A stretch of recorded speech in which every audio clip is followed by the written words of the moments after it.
Et vous voyez, il y a un footballeur très célèbre qui est venu me voir il y a de cela 15 ans, 15 ans, qui est venu me voir ici, et qui avait un problème de pied, au niveau du pied.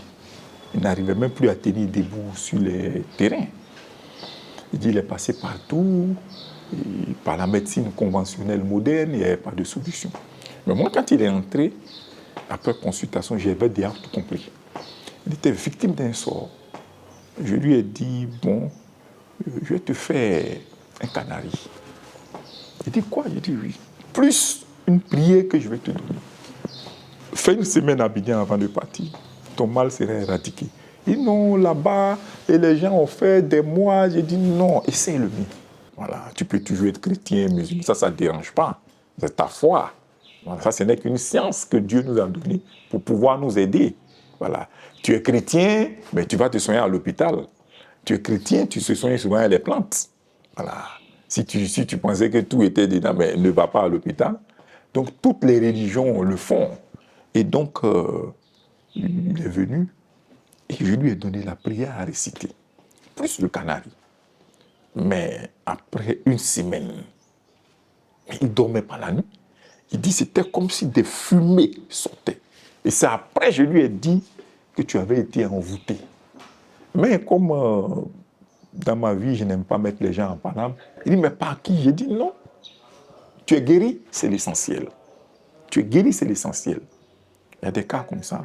Il y a une dame, c'est M. Kwayege Didier, président de la FTSNC, Fédération des praticiens de santé et des naturothérapeutes de Côte d'Ivoire. Et plus loin, président de l'OAPMETA, Organisation des associations de promotion de médecine traditionnelle en Afrique.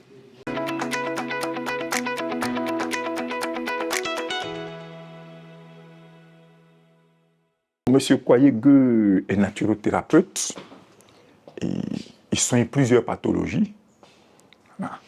Il soigne plusieurs pathologies. Il y a des pathologies de base que nous tous nous soignons, à savoir le paludisme, des impuissances sexuelles et tous les problèmes liés presque au corps, puisque nous sommes dedans, on fait toujours nos recherches, et voilà. Mais plus spécialement, le domaine qui me définit, c'est le mysticisme. Voilà, spiritualité, mysticisme. Bien qu'il y ait une petite nuance que je vais définir après, c'est le mysticisme. Alors le mysticisme, qu'est-ce que c'est? Un mystique, d'abord, a pour principe de base la croyance en Dieu. Et donc, cette croyance a une particularité. Elle ne se définit pas comme les autres la définissent. D'abord, nous comparons Dieu et toute sa création à une pyramide égyptienne. Vous voyez, Dieu est le sommet, l'apex. Et la base représente les divergences d'opinion sur la terre. Celui-ci est bouddhiste, celui-ci est traditionnaliste, celui-ci est animiste, celui-ci se croit païen, etc. Mais quand on évolue, on va tous vers Dieu. Donc nous formons une étroite implication avec Dieu. Pour une explication très simple, c'est comme un patient qui souffre d'un palu. Pour le traiter, on utilise différentes techniques pour le traiter. Nous, traditionnalistes africains, on va utiliser les plantes. Et les occidentaux utiliseront des comprimés, des piqûres. Et les hindouistes, bouddhistes, chinois, ils utiliseront l'acupuncture, c'est-à-dire avec les aiguilles pour équilibrer son énergie. Donc, différentes sciences, différentes techniques sont utilisées pour éradiquer un seul mal. C'est un peu la similitude, c'est un peu la même chose. Différentes manières d'aborder Dieu sont utilisées pour croire en Dieu, pour s'approcher de Dieu. Et donc, nous, les mystiques, ne sont pas en marge de la croyance, on croit en Dieu, mais en utilisant différentes techniques. Le mystique, d'abord, à la base, il aime raisonner. Il n'accepte pas tout de manière dogmatique. Il raisonne, il s'interroge. C'est ce qui le définit, c'est ce qui le caractérise. N'est-il pas dit qu'avec la raison, on peut débrouiller même le chaos? Avec la raison, on peut expliquer par un simple mécanisme, même la complexité de l'architecture divine. Vous voyez, avec la raison, on a fait beaucoup de choses. Avec la raison, aujourd'hui, on a créé tout ce qui nous entoure, nos systèmes politiques, nos systèmes d'éducation, etc. Le mystique aussi raisonne. Un adage dit que de vouloir comprendre l'autre, comprends toi-même d'abord. Donc, il essaie de se comprendre, tout en observant tout ce qui l'entoure. Raison pour laquelle, dans nos villages, tous les mystiques communiquent avec l'eau, avec la nature, les forêts, etc., etc. Tout en n'ignorant pas qu'il faut se connaître soi-même. Vous voyez? Et donc, c'est à cette étude-là que le mystique se voue toute sa vie. Et il y a des résultats palpables qui sont là. Comme le disait Camille Flammarion, le corps physique n'est qu'un vêtement organique. Il passe, il change, il se désagrège. Mais c'est l'esprit qui demeure, qui est le plus important. Et le mystique l'a réalisé. Il a compris que c'est l'esprit qui est la chose la plus importante, qu'il faut développer. L'esprit ou âme, ces têtes-là qui ne meurent pas, ces têtes qui vivent presque éternellement. Nous avons tout en nous pour nous développer. Mais on a un démon intérieur qui nous ralentit. On a un démon intérieur qui nous fatigue. Donc quand tu parles de Satan, ce n'est pas une personne quand même, c'est un démon intérieur qui nous fatigue. Bon, tu te dis demain je ferai ça. Ce démon intérieur baisse ton oreille. Non, ne fais pas ça, oh, reste là, c'est rien, remets à demain. Et donc, le mystique combat éternellement ce démon intérieur-là. Voilà. Ce démon intérieur qui fait qu'on développe en nous l'avidité, l'envie, la jalousie. C'est ces démons intérieurs que nous combattons. Une fois que tu réussis à éradiquer ce démon intérieur, tu verras que ton âme retrouvera son essence divine. Vous voyez, c'est tout un travail. Hein? J'essaie d'expliquer cela pour qu'on puisse mieux comprendre.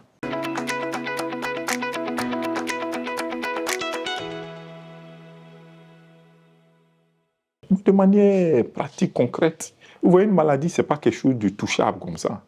Voilà. Ou bien n'importe quel mal dont souffrent les humains n'a jamais été quelque chose de touchable. Prenez l'exemple, il vient, j'ai un palu, ce n'est pas touchable. Il vient, non, et j'ai un sort, ce n'est pas touchable. Oh non, j'ai ma femme qui m'a quitté, ce n'est pas touchable. C'est tous les maux dont souffrent les humains proviennent d'un être non touchable qui entre en lui et qui crée une forme de déséquilibre profond. Vous voyez, raison pour laquelle les hindouistes aiment dire que la guérison, c'est la stabilité, c'est l'énergie complète retrouvée.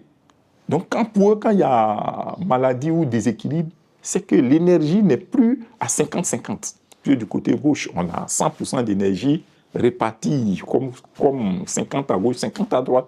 Donc quand il y a maladie, c'est qu'il y a déséquilibre. Voilà. Et donc, j'aime cette manière de penser, effectivement, ils n'ont pas tort, parce que quand on voit tous les maux dont souffrent les gens, il y a un déséquilibre profond qu'ils vivent. Le mal a une source qui est que lui-même a créé. Que lui-même a créé. Et donc, de manière concrète, pour l'aider à éradiquer ce mal, il y a des techniques que nous utilisons. Voilà. Et s'il n'arrive pas à suivre ce que nous disons, parce que ce n'est pas évident que tout le monde ait ce degré de compréhension, alors nous-mêmes nous faisons des bains magnétisés et qu'on leur donne.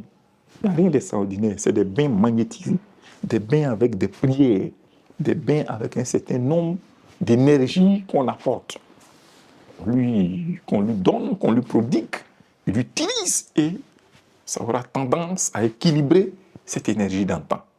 Vous voyez? Donc c'est un peu ça. Et ça, c'est dans tous les domaines. Hein. Il vient, il souffre d'un problème de boulot, etc. On lui donne des conseils. On lui fait comprendre d'abord que ça fait partie de la vie. Voilà. Il y a naissance, il y a apprentissage, il y a travail, il y a vieillesse, il y a mort. Il faut lui faire comprendre ça. Pour qu'il comprenne profondément qu'il n'est pas un être marginal. Et que ce n'est pas à lui seul que cela arrive. Donc plus loin, on lui prodigue des conseils. S'il ne peut pas suivre, là, on lui apporte une assistance physique. qui sont des éléments magnétisés, qui lui permettent de s'y accrocher et de pouvoir résoudre ses problèmes. Et cela touche presque tous les domaines, tous les aspects négatifs de la vie. Voilà. Donc citer une ou deux pathologies, c'est trop peu. Avec la spiritualité, on peut tout faire. Et certains grands avatars, certains grands maîtres qui sont passés dans ce monde, où on a démontré. Et vous voyez, il y a un footballeur très célèbre qui est venu me voir il y a de cela 15 ans, 15 ans, qui est venu me voir ici, et qui avait un problème de pied, au niveau du pied. Il n'arrivait même plus à tenir debout sur les terrains. Il dit qu'il est passé partout, et par la médecine conventionnelle moderne, il n'y avait pas de solution. Mais moi, quand il est entré, après consultation, j'avais déjà tout compris. Il était victime d'un sort. Je lui ai dit, bon, je vais te faire un canari. Il dit, quoi? J'ai dit, oui. Plus une prière que je vais te donner. Fais une semaine à Abidjan avant de partir. Ton mal sera éradiqué. Il dit, non, là-bas, et les gens ont fait des mois. J'ai dit, non, essaye le mien. Voilà, tu peux toujours être chrétien, musulman, ça ne dérange pas. C'est ta foi. Voilà, ça, ce n'est qu'une science que Dieu nous a donnée pour pouvoir nous aider. Voilà. Tu es chrétien, mais tu vas te soigner à l'hôpital. Tu es chrétien, tu te soignes souvent avec les plantes. Voilà. Si tu pensais que tout était dedans, mais ne va pas à l'hôpital. Donc, toutes les religions le font. Et donc, il est venu et je lui ai donné la prière à réciter, plus le canari. Mais après une semaine, il ne dormait pas la nuit. Il dit que c'était comme si des fumées sortaient. Et c'est après, je lui ai dit que tu avais été envoûté. Mais comme dans ma vie, je n'aime pas mettre les gens en paname, il dit, mais par qui? J'ai dit, non. Tu es guéri, c'est l'essentiel. Tu es guéri, c'est l'essentiel. Il y a des cas comme ça. Il y a une dame qui avait vécu avec son mari, ça c'est un autre exemple, mais ça fait souvent mal, ça fait pitié. Certains disent non, mais en le faisant, est-ce que ce n'est pas une manière de soumettre l'autre à une forme de... Non, il faut aider souvent nos mamans, il faut les aider. Mais une maman qui a fait 7 enfants avec un monsieur, et quand tu mènes les enquêtes, le monsieur même, il reconnaît qu'elle lui a donné toute sa jeunesse. Mais après, parce que ça va un peu financièrement, et il a atteint ses objectifs, il veut la laisser en cours de route. Mais attends, mais on est tous des humains, on est tous des êtres humains. Donc quand tu échanges avec cette maman, qui est venue aussi me voir, on a échangé. Je lui ai demandé, mais tu lui as pas fait de mal, elle a juré sur tout. En tout cas, je lui ai dit, si tu lui as fait du mal, là, on ne pourra pas. Mais elle a juré sur tout. Mais c'est juste pour voir. J'ai compris qu'elle était positive. Mais je l'ai aidé à reconquérir son mari en lui donnant une substance magnétisée. Quand elle s'est lavée et que son mari l'a vue, il y a d'autres ingrédients pour qu'elle retrouve sa saveur d'avant. Mais le monsieur ne dormait plus. Mais selon son niveau de vie, elle est venue ici me donner une valise de paille, voilà. Bon, un peu d'argent, voilà. Donc tu vois, ces cas comme ça sont légion. Sont légion. Et récemment, c'était un enfant qui avait presque perdu l'usage de la parole. Voilà. Et cet enfant-là, aujourd'hui, il va à l'école. De temps en temps, il vient me saluer. Je dis non, ne pense pas que de manière morale, tu dois à chaque fois. Mais non, voilà, on le fait à tout le monde. Et cet enfant, c'était... Vous voyez les problèmes de rivalité, là. Souvent, ce n'est pas facile. Hein? Ce n'est pas tout le monde qui supporte. C'est des trucs dont on n'en parle pas, mais beaucoup d'enfants sont victimes d'une rivale fâchée. Voilà, de leur maman, hein, fâchée. Et surtout, quand l'autre est beaucoup appréciée, les enfants de l'autre sont très, très appréciés, ainsi de suite. Voilà. Et donc, l'enfant perdait l'usage de la parole, de la raison. Ils déliraient. Ils sont passés partout, il n'y avait pas de solution. Et quand ils sont venus, mais ça, je l'ai fait avec un canari. Ça, c'est typiquement africain. J'ai dit à sa mère, lave-le. Lave-le. Pendant plus de 7 jours. Tu comprends?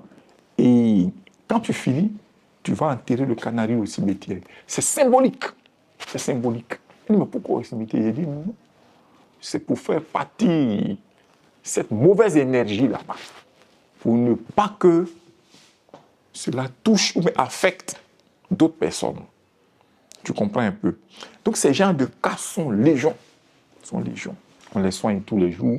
Vous voyez ce que nous, naturothérapeutes mystiques, faisons pour nos frères et sœurs.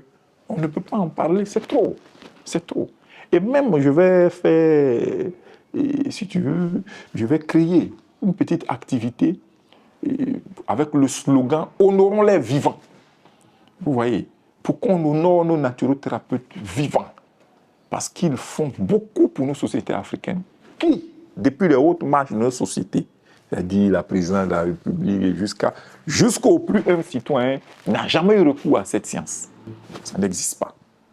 Mais après, ça passe inaperçu. Voilà, les gens ils font comme s'ils ne viennent. C'est faux, de nuit comme de jour. On les voit, ils viennent se coucher devant nous ici. Même ces religieux, pasteurs, etc., ils viennent ici. On veut que notre église soit remplie, on veut ceci, cela. Mais c'est rien de démoniaque. C'est quelques substances, c'est des parfums. Pour que vous soyez... J'ai fait ça pour un pasteur ici. C'est des parfums pour que votre beau message là puisse toucher beaucoup d'hommes. Pour que le coin soit rempli. Mais s'il n'y a personne, comment ton message sera mieux véhiculé? Donc c'est un peu ça. Vous comprenez un peu? Donc cette activité-là, je la ferai. Voilà. Honorons-les vivants. Parce que vous remarquez, ils font beaucoup pour la société. Mais c'est après leur mort. Dans des endroits peu commodes, dans certains cabarets, les gens sont assis. Et un jour, on vante les mérites de ce grand personnage qui a sauvé des vies. Ah non, il était bien, il était ceci, il était cela. Donc, nous allons les honorer vivants. Chaque fois que nous avons l'opportunité, les présenter à la nation et les honorer vivants. Donc, je ferai cette activité. Donc, pour quelques anecdotes, voilà un peu ce que nous faisons un peu. Mais on a des patients en Europe, un peu partout. Hein? En Europe, partout. Voilà. Vous comprenez? Qui ont des problèmes de boulot. C'est difficile. Et quand tu regardes, parfois, il faut juste un petit sacrifice pour qu'il soit ordonné, pour qu'il soit équilibré avec lui-même. Parce que vous voyez, une personne ne sait pas qu'il y a toute une mémoire. C'est comme une bande de cassettes, on écoute juste la partie qui est devant. Non, mais il y a toute une compilation à l'intérieur. Il ne sait pas, cette personne ne sait pas parfois qu'elle est issue d'une famille avec un lourd héritage, avec une lourde tradition, avec un passé très complexe, avec un passé riche de spiritualité. Il s'est détaché de cette croyance. Parfois, les ancêtres veulent juste que tu les honores. Et nous-mêmes, notre famille, j'ai mes oncles qui peuvent témoigner, à une période, on vivait des difficultés inimaginables. J'ai appelé un jour mon oncle maternel. Mais qu'est-ce qui se passe dans cette famille? Pour qu'il y ait des morts, pour qu'il y ait ceci, il y a quoi? Qu'est-ce qui ne va pas? Il m'a dit non, dans les temps anciens, on honorait un peu ceci, cela. Il m'a dit, je ne vais pas tout étaler ici. J'ai dit, mais c'est simple. Honorer là, vous voyez, vous partez à l'église, vous faites tout, mais il n'y a aucune solution là. Donc, honorer simplement, qu'est-ce qu'il y a de mauvais dans ça? Et c'est moi qui ai pris un bouton blanc, on a demandé pardon à tous nos ancêtres. On dit non, on ne vous oublie pas. On ne vous rejette pas, on ne vous renie pas. Mais les réalités actuelles sont tout autre chose. Voilà quelque chose pour vous. Plutôt bénissez-nous. Mais depuis ce temps, aujourd'hui, il y a plein de fonctionnaires dans la famille. Ça vit. Parfois, mon oncle veut me mettre au dos, mais je suis un petit grand-père actuellement. Donc, vous voyez un peu. Donc, c'est des réalités que beaucoup vivent. C'est des réalités que beaucoup vivent. Mais c'est comme un peuple qui veut oublier sa provenance. Mais regardez Israël, après avoir vécu en Basse-Côte, ils étaient obligés de repartir d'où est-ce qu'ils proviennent. Mais c'est un peu ça. Sans ce retour, jamais vous ne serez à l'aise. Donc, ça se vit à toutes les échelles. À toutes les échelles. Vous voyez, tout est homothétique. C'est un secteur qui a besoin de beaucoup de discrétion. Voilà. Parce que les mots des gens, à part les palus, à part ceci, cela, voilà. Mais vous voyez, ce n'est pas évident. Nos communautés n'ont pas encore le mental, le niveau requis pour comprendre que c'est rien, que c'est juste quelques petites aides qu'on leur apporte. Voilà. Et aujourd'hui, ce qui me plaît, on vit une époque d'extension de conscience. Vous voyez que partout dans le monde, l'extension de conscience se vit. On a été diabolisé dans les temps anciens. Même il y a eu en Europe des guerres à tous ceux qui détenaient quelques connaissances spirituelles mystiques. Mais aujourd'hui, on parle d'extension de conscience. On revient vers cela. Vous voyez, il y a des EMI, il y a des morts cliniques. Aujourd'hui, les Occidentaux comprennent qu'il y a une âme, qu'il y a beaucoup après la mort, qu'il y a beaucoup qui n'a pas été scruté. Donc, pour l'exemple dont vous avez parlé, mais il y en a de nombreux. Voilà. J'ai vu certaines personnes venir me voir qui étaient désemparées, qui même à la limite m'ont dit qu'ils veulent se suicider. Mais je leur ai dit, mais tu penses que c'est la solution? Je dis non. Quand ils observent, vraiment, il est marginal, il est ceci, il est cela. Je leur ai dit non. Fais très attention. Alors, penses-tu que tu es le plus malheureux sur la terre? Non, bon, c'est pas ça, mais... Je dis, mais que te dira tous les handicapés au monde? Parce que eux, ce que tu as là, on ne peut pas le payer, on ne peut pas l'acheter. Mais lui, il n'a pas. Il n'y a pas de prix. Aujourd'hui, tu me parles. Tu as ce qu'on appelle un souffle de vie inestimable. Tu connais le nombre de personnes couchées dans des morgues, dans des situations bizarres, qui veulent simplement avoir ne serait-ce qu'une ou deux journées du souffle que tu as pour pouvoir dire soit à leurs parents ou bien à leurs frères, à leurs enfants qu'ils les regrettent et qu'ils les aiment. Est-ce que tu sais ça au moins? Donc tu comprends, c'est un travail de conscience. D'abord, pour amener cet homme-là, cet homme qui est en train de s'enfoncer dans un sable mouvant, pour l'enlever de ce sable mouvant, c'est ça le plus important, avant de pouvoir lui apporter assistance. Parce que tant qu'il est dans ce sable mouvant, et que cette main tendue-là, il ne la saisit pas, minute après minute, heure après heure, jour après jour, il s'enfoncera dans ce sable mouvant. Et l'issue peut être fatale. La mort, la folie, voilà, tu comprends, des situations qu'on ne peut plus soigner, qu'on ne peut plus traiter. Donc, du jour, mais vous entendez toujours sur la presse, tel s'est suicidé, tel ceci, cela. Non, c'est un problème d'ordre mental. Ou bien nos jeunes s'adonnent à des substances pensant fuir cette réalité dans laquelle ils sont. Mais tu fuiras cette réalité quelques instants, mais tu reviendras après dans cette réalité. Donc la seule manière de combattre cette vraie réalité, c'est l'enseignement. Et tous les grands maîtres qui sont passés sur la terre vont te dire, venez vous cultiver. Ils vont parler, ils vont prêcher. C'est l'enseignement. Le nombre de personnes qu'on a aidées, mais c'est Dieu seul qui connaît et qui viennent après nous remercier. Ah, vraiment, sans ton aide, je n'aurais pas pu atteindre cela. J'ai dit non, tu m'as aidé à t'aider, donc tu t'es aidé toi-même. Voilà. Moi, je n'ai été juste qu'un oasis que tu as trouvé dans ta traversée du désert. Tu as juste, tu t'es abreuvé un peu. Et puis ton courage t'a permis de continuer ton chemin. Donc vous voyez, donc j'exhorte tous mes frères et sœurs, tous les jours, à se battre, à tenir. Et qui ne pensent jamais que personne ne souffre, tout le monde souffre. D'une manière ou d'une autre. D'une manière ou d'une autre, tout le monde souffre.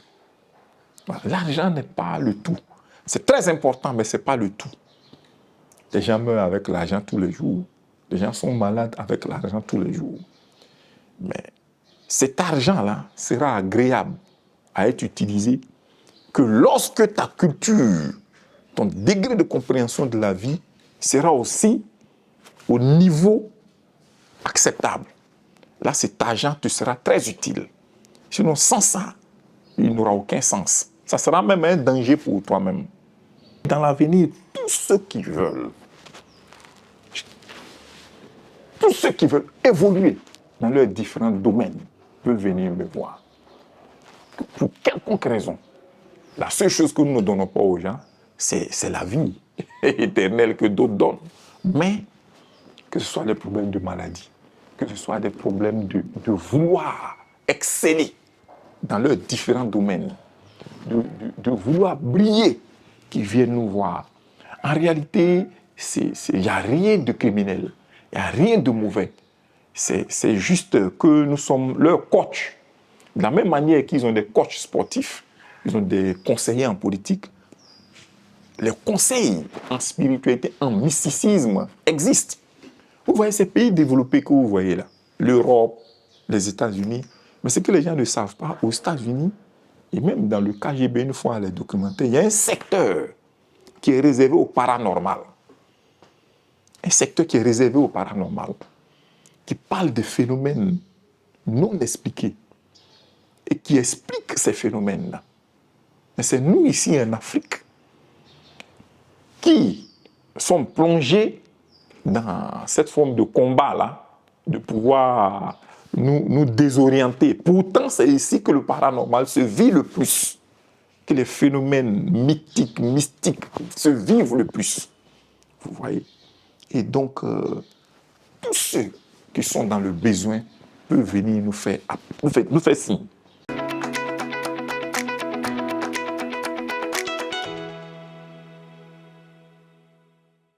Dieu, nous le comparons à une pyramide égyptienne. C'est-à-dire qu'il est le sommet, il est l'apex. En bas, il y a des divergences d'opinion. Mais tout concourt vers la gloire de Dieu. Nous tous, nous allons vers Dieu. Même celui qui pense qu'il est païen, il fait l'œuvre de Dieu sans se rendre compte. Donc Dieu n'est pas forcément... La définition de Dieu n'est pas forcément la manière de l'aborder d'un chrétien. Non. Ou bien d'un musulman forcément. Non. Chaque pratique, chaque homme croit en Dieu d'une manière ou d'une autre. Mais en utilisant différentes techniques. Et nous, les mystiques, on veut se réaliser nous-mêmes. On veut expliquer Dieu, on veut le toucher, on veut le réaliser, on veut le connaître de par toutes ses œuvres qu'il a créées. Donc, on le recherche à travers l'eau, on le recherche à travers l'air, on le recherche à travers le feu, on le recherche à travers nous-mêmes. Raison pour laquelle on fait une forme d'introspection. On se visite intérieurement.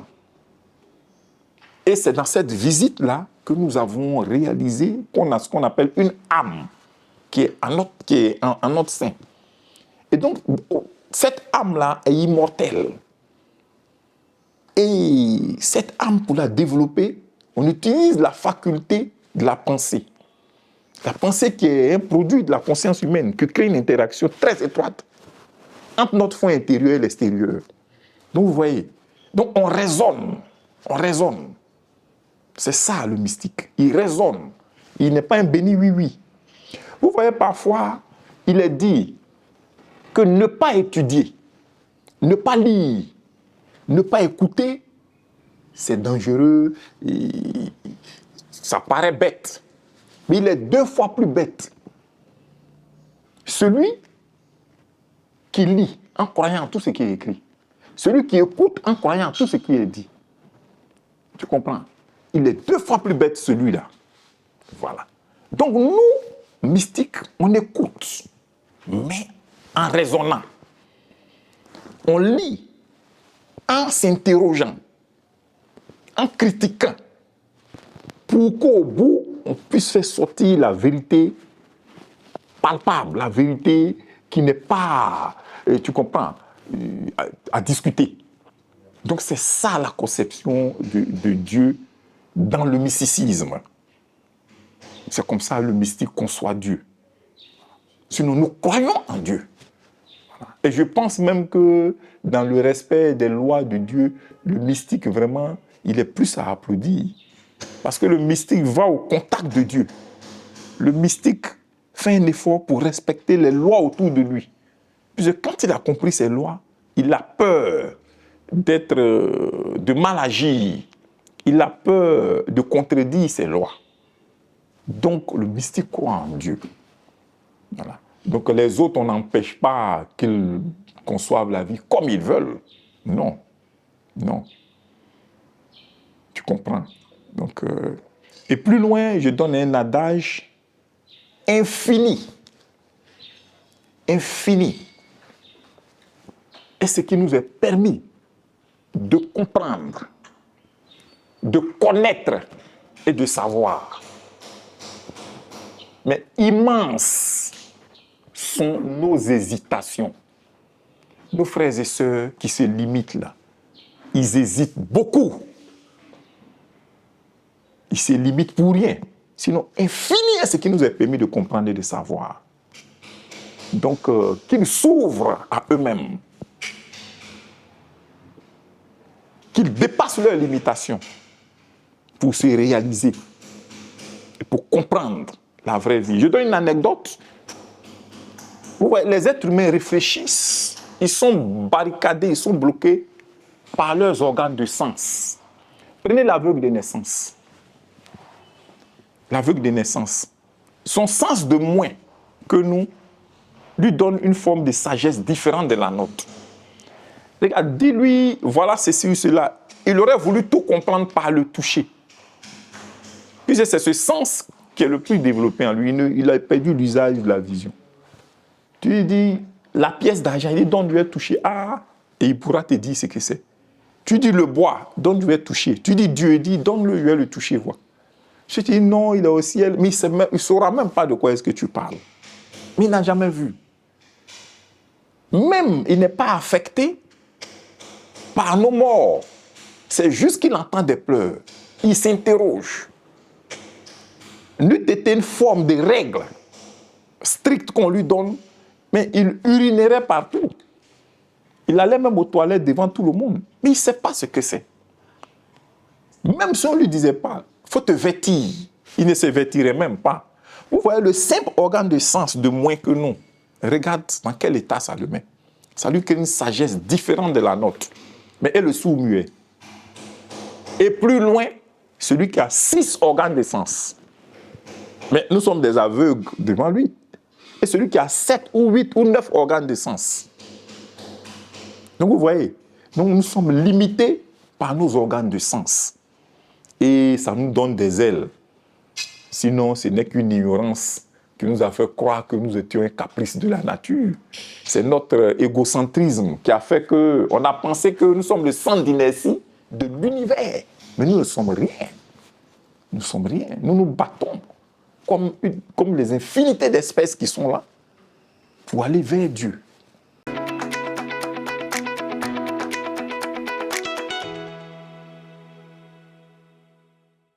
Je finis toujours par un message de paix. Hein?